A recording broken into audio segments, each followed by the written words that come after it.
श्री विष्णु रष्टाविंशत नाम स्तोत्रम। अर्जुन उवाच किं नु नाम सहस्राणि जपते च पुनः पुनः यानि नामानि दिव्यानि तानि चाचक्ष्व केशवः। अर्जुन ने भगवान श्री कृष्ण से पूछा, हे केशव, मनुष्य बार बार 1000 नामों का जाप क्यों करता है? आपके जो दिव्य नाम हो उनका वर्णन कीजिए। तो श्री मधुसूदन उवाच, यानी भगवान श्री कृष्ण जवाब देते हैं अपने अनेक रूपों का, जन्म जन्मांतर का। मत्स्यं कूर्मं वराहं च,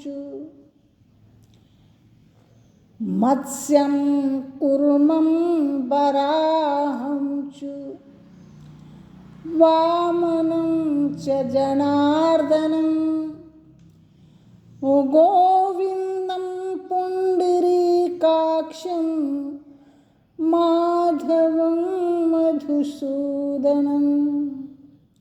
ये भगवान के प्रिय नाम हैं और इन रूपों में भगवान ने अपना रूप धारण किया, जन्म लिया है।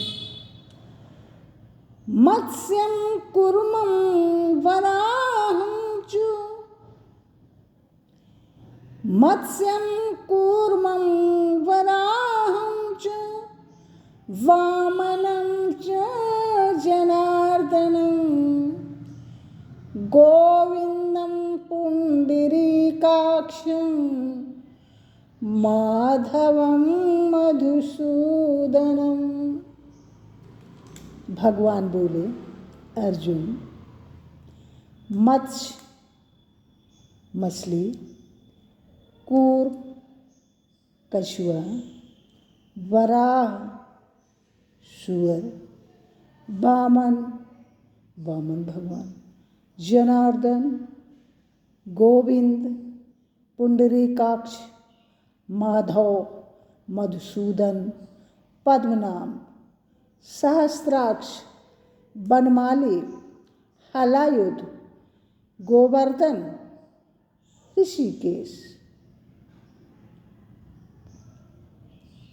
वैकुंठ, पुरुषोत्तम, विश्वरूप, वासुदेव, राम, नारायण, हरि, दामोदर, श्रीधर, वेदांग, गरुणध्वज, अनंत और कृष्ण गोपाल, गोदान।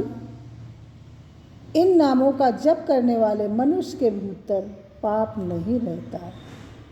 वह 1 करोड़ गोदान, 100 अश्वमेघ यज्ञ और 1000 कन्यादान का फल प्राप्त करता है। अमावस्या, पूर्णिमा तथा एकादशी तिथि को और प्रतिदिन सायं, प्रातः एवं मध्याह्न के समय इन नामों का स्मरण पूर्वक जप करने वाला पुरुष संपूर्ण पापों से मुक्त हो जाता है। ये 7 श्लोक हैं, आप लोगों को एक साथ सुना रहे हैं। इनका हिंदी में अर्थ हो गया। मत्स्यं कूर्मं वराहं च, वामनं च जनार्दनं, गोविन्दं पुण्डरीकाक्षं, माधवं मधुसूदनं, पद्मनाभं सहस्राक्षं, वनमालिं हलायुधं, गोवर्धनं ऋषिकेशं, वैकुंठं पुरुषोत्तमं, विश्वरूपं वासुदेवं, रामं नारायणं हरिं, दामोदरं वेदांगं गरुडध्वजम् अनंतं कृष्णगोपालं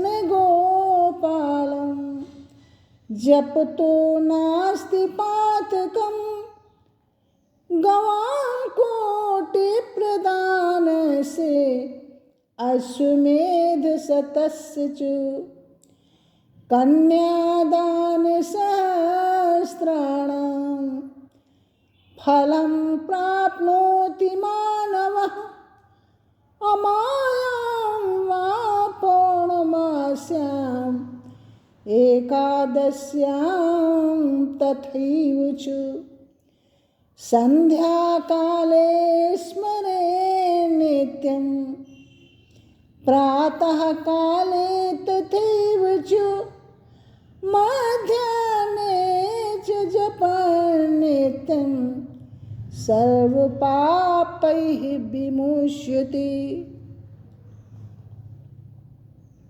भगवान कहते हैं कि किसी भी रूप में हमें याद करिए। कुछ लोग हैं जो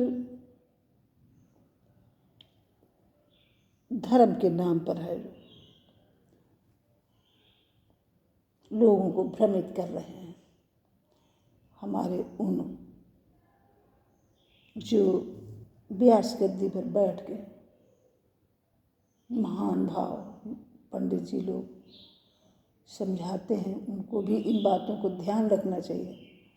उस समय आपके सामने 10,000, 5,000, 50,000 की भीड़ इकट्ठा होती है। उस समय व्यास गद्दी के ऊपर आपको सब लोग हैं जो भगवान का रूप समझते हैं। उस समय उनको जो भी कहोगे वो उनके कानों में जरूर रेंगेगा। और ऐसे ही समय में कुछ अच्छी बातें, नैतिक, जो आपके और सभी लोगों के परिवारों में दुखद घटनाएं घटती हैं।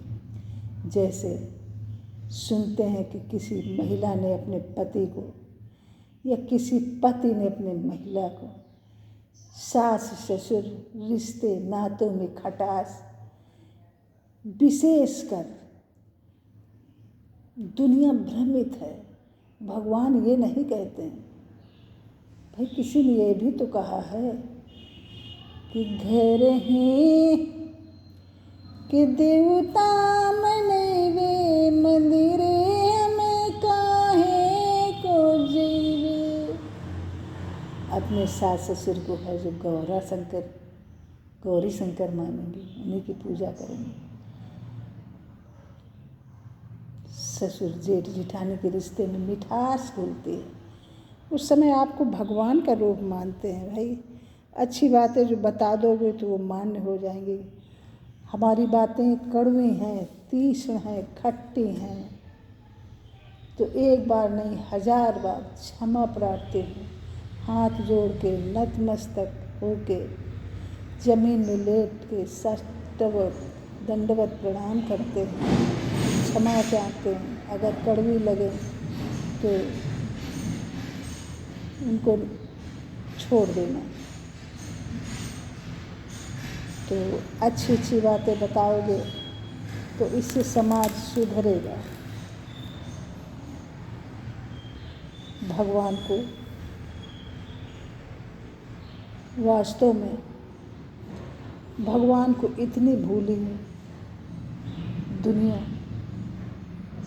कि हम ये भजन जो करते हैं इसमें 1 व्यूज़ या 3 व्यूज़ या 4 व्यूज़ से ज़्यादा नहीं आता है। भले कोई अच्छा लगे तो उसमें ज़्यादा हो जाए, 10, 20, 50 जो भी हो। अन्य ब्लॉगों में देखो जिसमें लड़ाई झगड़ा हो रहा है, गंदगी हो रही है, उसमें देखो कितने व्यूज़, हजारों की संख्या। यानी भगवान के नाम पर इतनी एलर्जी कि भगवान क्या चीज़। भगवान जब याद आते हैं जब ऊपर कष्ट आता है, वैसे कभी नहीं याद आते। जब गज और ग्राह की लड़ाई हुई थी तब गज ने याद किया था। द्रौपदी का जब चीर हरण हुआ था तब द्रौपदी ने। ध्रुव ने याद किया था। कर्माबाई की कहानी किसने नहीं सुनी।